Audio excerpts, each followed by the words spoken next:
Bonjour et bienvenue sur TV Land, votre web télévision locale. Au sommaire du journal de ce lundi 17 novembre, Marquez, réunion publique à Tyrosse, l'exposition L'adieu aux larmes. L'écomusée de Marquez à Sabre, né en 1965, est l'un des premiers écomusées de France. Un mois après sa fermeture hivernale, l'heure était au bilan pour les responsables du site. Après plusieurs années difficiles en termes de fréquentation, le bilan de la saison 2014 est satisfaisant. Le nombre de visiteurs en augmentation est le meilleur depuis 2009. Donc une année qui tranche par rapport aux années précédentes, avec une augmentation de plus de 17% sur l'ensemble de la saison. Une augmentation qui porte sur l'ensemble des mois de la saison, tous mois confondus. On est satisfait de ce résultat parce qu'il correspond aussi à des efforts que l'on fait depuis maintenant 2 ans sur à la fois un renouveau bien entendu de l'image du site et de son positionnement, et puis des investissements qui sont faits sur l'écomusée pour mieux accueillir ce public familial avec enfants. Tout l'enjeu pour l'écomusée de Marquez, qui retrace l'histoire des Landes de Gascogne au XIXe siècle, est de faire venir et revenir les visiteurs.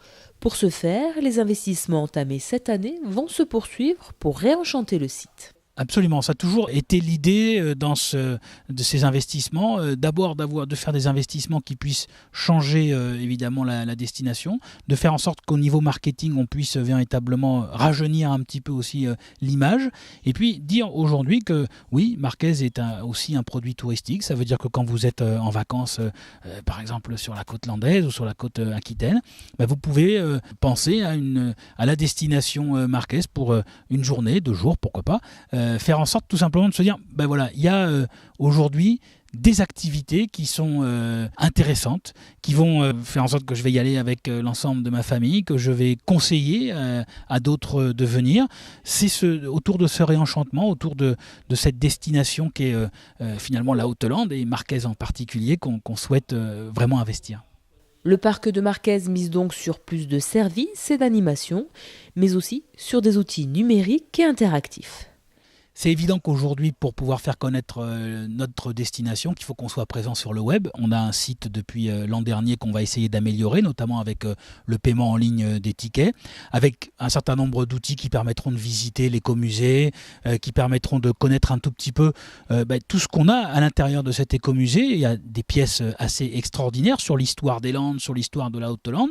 Et puis, parallèlement à ça, on va sur site pour accompagner les visites, notamment des familles, et des plus jeunes et des moins jeunes, avoir des outils numériques, c'est-à-dire sur les smartphones, sur les tablettes, pouvoir commenter justement ces visites, pouvoir faire en sorte que quand on est sur Marquez, on puisse être accompagné avec finalement des guides virtuels. Ce n'est pas une visite virtuelle, c'est des aides, des guides, des jeux.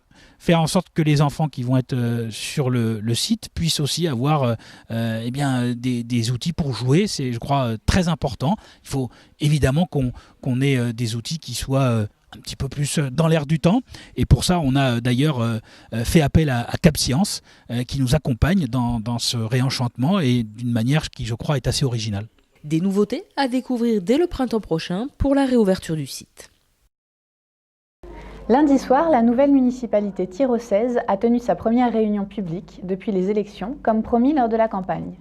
Au cours de cette réunion, Madame le maire et son premier adjoint ont fait le point sur les 6 mois écoulés et l'état des finances de la ville.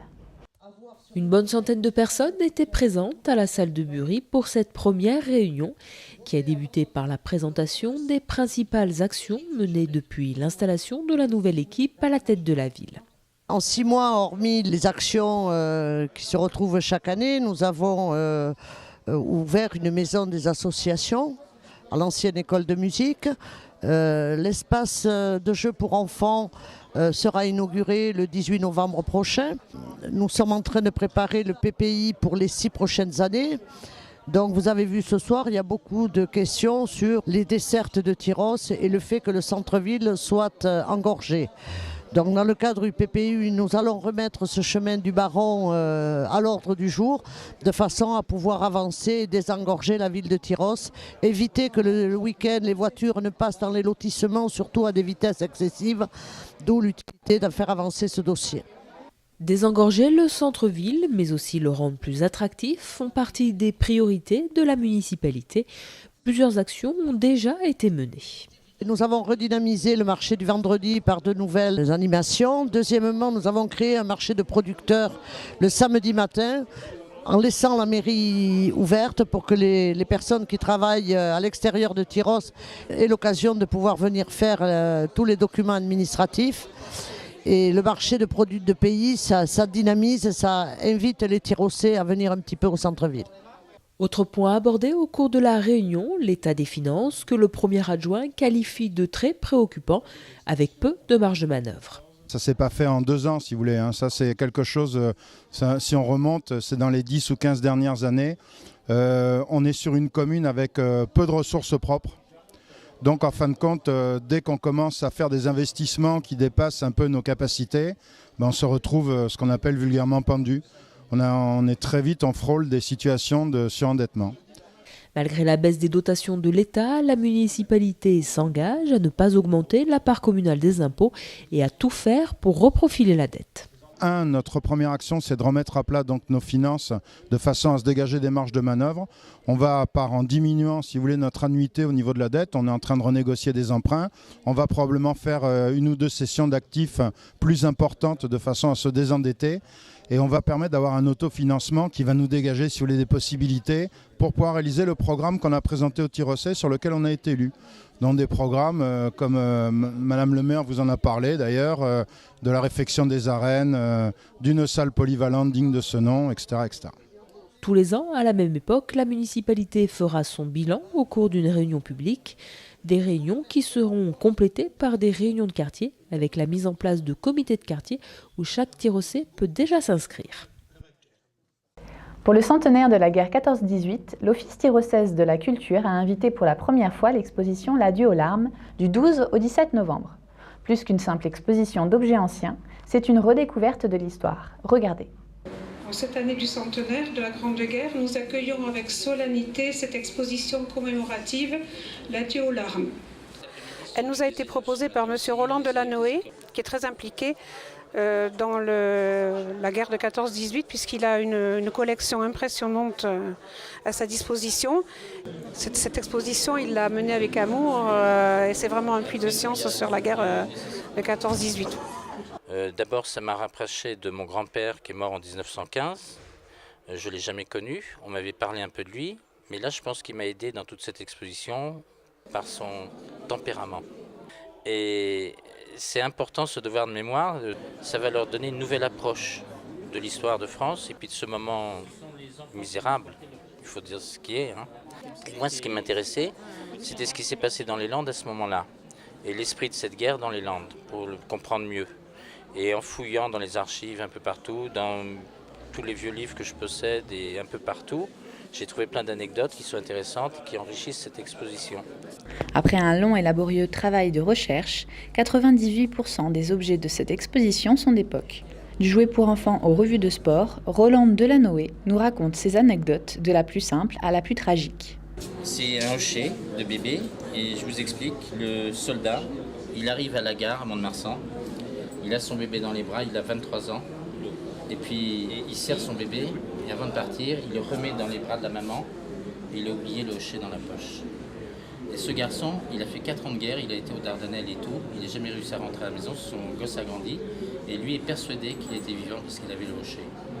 J'ai fait des découvertes mais extraordinaires, style, il y a eu 8 millions de chevaux morts, c'est autant que d'hommes, toutes nations confondues. Ça, on en parlait peu, on commence à en parler. On commence à parler des fusillés pour l'exemple, mais on n'en parlait pas. Dans les rapports de l'Assemblée nationale 2-3 ans avant la guerre, on s'aperçoit qu'il y a le député Humbert et d'autres qui ont dit à la tribune « Attention, les Allemands ont 3 fois plus d'armement que nous. Qu'est-ce qu'on attend pour faire de l'armement ?» Mais en fait, les militaires dépendent des politiques au niveau des fonds. Les députés ont peur des militaires.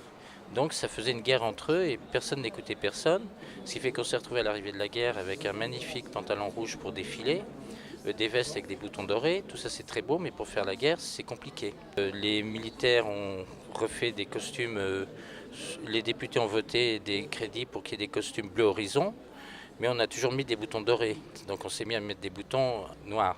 Le premier casque qu'on a donné avec l'uniforme bleu horizon était un casque bleu, brillant. Ce qui fait qu'avec le soleil, il se voyait à 8 km. Alors, les soldats qui se sont aperçus de ça tout de suite, eux, ils n'étaient pas ingénieurs, ils ont mis de la boue sur leur casque. Mais c'était de la boue des tranchées, donc de la boue complètement infestée de microbes. Et pour les curieux, rendez-vous mardi 18 à 18 h pour découvrir l'exposition dans une conférence présentée par Roland Delanoë. Voilà, cette édition est maintenant terminée. Je vous donne rendez-vous mercredi pour un prochain journal de TV Land, votre web télévision locale. Je vous souhaite en attendant de passer une excellente journée.